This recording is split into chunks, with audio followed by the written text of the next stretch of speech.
Villeneuve-d'Ascq, dans le nord de la France, à quelques kilomètres de Lille. Cette grande bâtisse a fait couler beaucoup d'encre dans la région. Construite en 1939, elle serait hantée. On raconte qu'il y a quelques années, un enfant de 5 ans serait mort dans des conditions mystérieuses.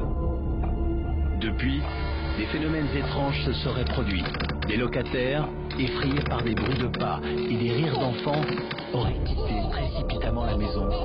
Certains occupants s'y seraient même pendus.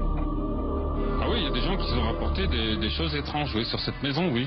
J'ai un collègue même qui s'était installé juste derrière la maison, qui vendait du bois, qui était bûcheron, et il lui arrivait des drôles de trucs. Son bazar, ça a tenu 1 an. Et lui est arrivé des trucs vraiment bizarres. Chaque fois que cette maison a été rachetée, il y a eu des travaux de fait, et par exemple il y a eu des choses bizarres comme les ouvriers revenaient le lendemain, la maçonnerie était tombée, après ça n'allait jamais, et tous les propriétaires, donc il y en a eu 3 ou 4 je pense, sont tous morts de morts mystérieuses, si vous voulez, sans explication, et ils sont tous morts dans cette maison.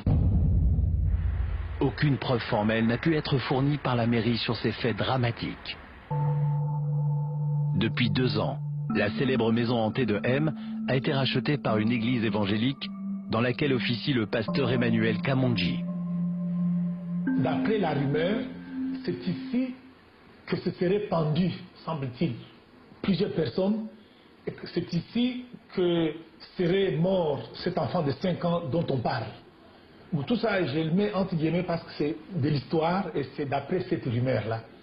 Mais nous sommes quand même des croyants, nous prions Dieu et par sa grâce et sa force, nous pouvons arriver quand même à vaincre les puissances du mal s'il y en avait dans la maison.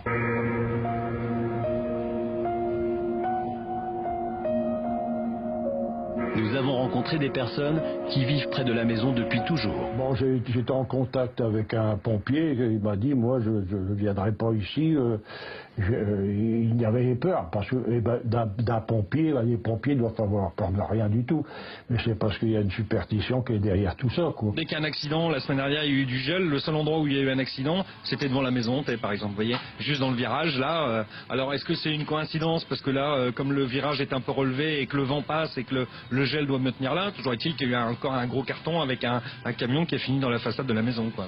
Elle était hantée, nous ne savons pas, mais pour nous, c'est la maison bénie. Légende urbaine pour certains, coup monté pour d'autres, cette toute nouvelle maison bénie alimente pourtant toujours autant les conversations dans la région.